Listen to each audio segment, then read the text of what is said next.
Welcome to TDS studios. Friends எல்லாம் சூப்பராக இருப்பீங்கன்னு நினைக்கிறேன். இன்றைக்கி ஒரு கதை கேளுங்க கேட்டுக்கிட்டே இருங்க. நாங்கள் சொல்கிறோம் சொல்லிக்கிட்டே இருக்கோம்.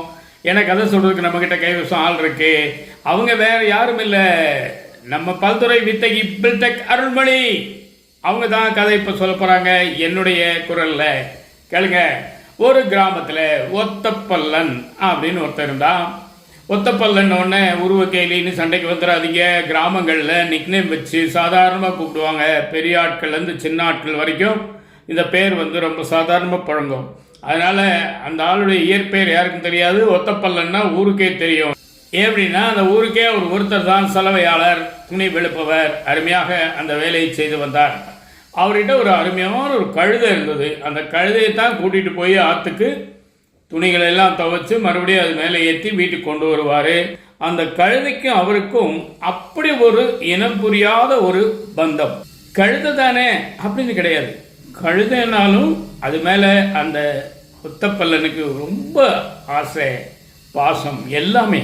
அதே மாதிரி அந்த கழுதைக்கும் திருப்பி சொல்ல தெரியலன்னா கூட அது நடந்துக்கிற விதத்தை பார்த்தீங்கன்னா அருமையான ஒரு ஜோடின்னே சொல்லலாம். ஒரு நாள் என்ன பண்ணாரு, வழக்கம் போல் கழுத மேலே அழுக்கு துணியெல்லாம் ஏற்றிக்கிட்டு ஆற்றுக்கு போகிறாரு. அங்கே போய் ஒரு கல்லில் எல்லா துணியும் வச்சு முக்கி நினச்சி இன்னொரு கல்லில் இவர் உட்காந்துட்டு துணி துவைக்க ஆரம்பிக்கிறாரு. அந்த துணி துவைக்கும் போது அவருக்கு ரொம்ப உற்சாகமாக இருந்திருக்கும் போல் ஒரு பாட்டு எடுத்து விட்றார். ஏதோ ஒரு ஜாலியாக ஒரு பாட்டு பாடிக்கிட்டே இந்த வேலையை செய்கிறார். ஆடிப்பாடி வேலை செஞ்சால் அலுப்பு இருக்காதும்பாங்களே, அந்த மாதிரி. இந்த பாட்டை கேட்ட உடனே என்ன ஆகுது, கழுதைக்கு குஷி பிறந்து டைன்னு குதிச்சு தள்ளி ஓட ஆரம்பிச்சிருச்சு. ஒரு மான் நினச்சிட்டு அது தன்னுடைய கால்களை வச்சுக்கிட்டு எப்படியோ ஓடி போய் பக்கத்தில் இருக்க காட்டுக்குள்ளே போயிடுச்சு. காட்டுக்குள்ளே போனோடனே பார்த்தீங்கன்னா அங்கே ஒரு கரடி இந்த கழுதையை பார்த்துருச்சு. உடனே என்ன பண்ணுது, அந்த கரடி இந்த கழுதையை நோக்கி ஓடி வருது. அதை விரட்டுற மாதிரி கழுதை பயந்துட்டு ஓடி வருது. கழுத ஓடு கரடி தரத்த, கழுத ஓடு கரடி தரத்த அப்படி நடந்துகிட்டு இருக்கு. சாதாரணமாக மனுஷங்களுக்கு தான் இந்த குணம் உண்டு.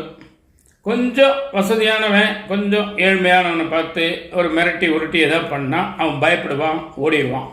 அந்த மாதிரி கரடிக்கும் அந்த ஒரு கெட்ட எண்ணம் இருந்திருக்கும் போல இருக்கு. ஓடுறவனை கண்டா துரத்துறவனுக்கு தொக்கு அப்படின்னு ஒரு பழமொழி சொல்லுவாங்க. அதுபோல் இந்த கழுதையை விரட்டிகிட்டே வருது. திடீர்னு ஒரு இடத்துல பாருங்க, அந்த கழுதை வந்து ஒரு சேத்துல போய் விழுந்துடுது. வேகமாக ஓடி வந்த கரடியாலையும் நிற்க முடியல, அதுவும் சேர்ந்து விழுந்துடுது. கரடிக்கு ஒரே பயமாயிடுச்சு. இப்போ அது என்ன பண்ணுதுன்னா, என்னமோ ஏதோ எங்கேயோ விழுந்துட்டுமே, மாட்டிக்கிட்டுமே, என்னடா எப்படி தப்பிச்சு போகுமா மாட்டோமான்னு பல சிந்தனைகள், படபடப்பு, பதற்றம் எல்லாம் ஒன்றா சேர்ந்த உடனே அது போட்டு கையை காலை ஆடிட்டு இருக்கு. அது ஒரு புதைகுழி. புதைகுழின்றது என்னன்னா, அது ஒரு லூஸ் சாயில்னு பேர். அதாவது ஏதாவது ஒரு பொருள் விழுந்த இடத்துல கிடக்காது. மெல்ல மெல்ல மெல்ல மெல்ல அதனுடைய எடைக்கு ஏற்ற மாதிரி அப்படியே உள்ளே போய் அந்த மண்ணுக்குள்ளே புதைஞ்சிரும். அதனால தான் அது புதைகுழி. அப்போது இந்த கழுதை வந்து அமைதியாக இருக்குது. கழுதை பேசாமல் இருக்குது. அந்த கரடி பதட்டமாக இருக்குது. ஆக மொத்தம் 2 பேருடைய உயிரும் இப்போது கேள்விக்குறியில் இருக்குது. அப்போது அந்த ஒத்தப்பல்லன் இருக்கார் இல்லையா, அவர் வந்து வேலையை முடிச்சுட்டு பொதியை தூக்குறதுக்கு கழுதை எங்கடான்னு தேடினா கழுதை காணும். அப்படியே தேடிட்டு வரார். வந்து பார்த்தா சேத்துல இந்த 2ம் கிடக்குது. கரடி முக்கால்வாசி முங்கிடுச்சு. கழுதை ஆர்ப்பாட்டம் பண்ணாமல் அமைதியாக கையை காலை ஆட்டாமல் ஒத்தப்பல்லனேன்னு நினச்சிட்டே இருந்ததுனால அது என்ன பண்ணுச்சு, அசையாமல் இருக்கு. கால்வாசி தான் அது முங்கியிருக்கு. கரடி முக்கால்வாசி முங்கிடுச்சு. உடனே என்ன பண்ணுறாரு ஒத்தப்பல்லன், தன்னுடைய கழுதையை கிட்ட போய் கையை நீட்டி காலை நீட்டி இனத்தையோ நீட்டி மெல்ல வெளியே எடுத்து கொண்டு வந்துடுறார். ஆனால் கரடியை காப்பாற்றுறதுக்கு ஆளும் இல்லை. அந்த கரடி அந்த சேத்துல புதைகுழியில் புதையுண்டு போச்சு. தன்னை விட பலம் குறைந்த ஒரு எளிய கழுதையை அனாவசியமாக துரத்துனதுனால கரடி உயிரை விட்டுருச்சு. அப்போ கழுதையும் ஒத்தப்பல்லனும் சந்தோஷமாக பொதி எடுத்துட்டு வீட்டுக்கு போயிடுறாங்க. இதுதான் கதை. ஆனால் இந்த கதையில் ஒரு சின்ன கருத்தை வச்சுருக்காங்க. அதை முதல்ல சொல்லலை, இப்போ தான் சொல்ல போகிறேன். இந்த ஒத்தப்பல்லன் என்ன பண்ணுவார்னா, அடிக்கடி ஒரு வார்த்தையை சொல்லுவார். நம்ம உலகத்தில் வாழ்ந்த என்னங்க பிரயோஜனம், அதாவது நமக்குன்னு ஒரு 2 பேரை சம்பாதிக்கணும், சொந்த பந்தம்னு இல்லை, அக்கம் பக்கம்னு இல்லை, யாராவது 2 பேர் நமக்காக தேடி வரணும், நமக்காக உயிரை கொடுக்கணும். ஆனால் இந்த கழுதைக்கு அதெல்லாம் காதில் விழுமே தவிர அதனுடைய அர்த்தம் புரியாது. ஆனால் இப்போ பார்த்தீங்கன்னா இந்த கரடியும் கழுதையும் புதை மணலில் விழுந்த பிறகு கரடியை தேடி யாருமே வரல. கழுதையை தேடி அதனுடைய உரிமையாளரான ஒத்தப்பல்லன் வந்து சேஃபாக கூட்டிகிட்டு போயிட்டார்.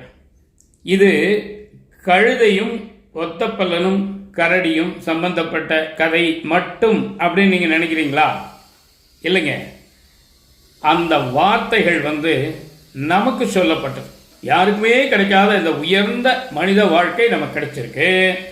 அது ஓரளவுக்கு நல்லா வாழ்ந்துட்டுருக்கோம். அந்த வாழ்க்கையில் 4 பேருக்கு பிரயோஜனமாக 4 பேர் நம்ம தேடுற அளவுக்கு நாம் ஏன் நடந்துக்கூடாது? இதாங்க அந்த கதையோட மைய கருத்து. இந்த கதை எழுதின பல்துறை வித்தகி பில்டெக் அருள்மொழி சொல்ல வந்ததும் இதுதான். நான் சொல்லிட்டேன். நிச்சயமாக இந்த கதை உங்களுக்கு பிடிச்சிருக்கும்னு நம்புகிறேன். அம்மையாருக்கு ஒரு நன்றி சொல்லிட்டு மீண்டும் அடுத்த எபிசோடில் சந்திப்போமா? அதுவரை உங்களிடம் விடைபெறுவது உங்கள் அன்பன் டி. சண்முக சுந்தரம், போத்தனூர், கோயம்புத்தூர். நன்றி, வணக்கம்.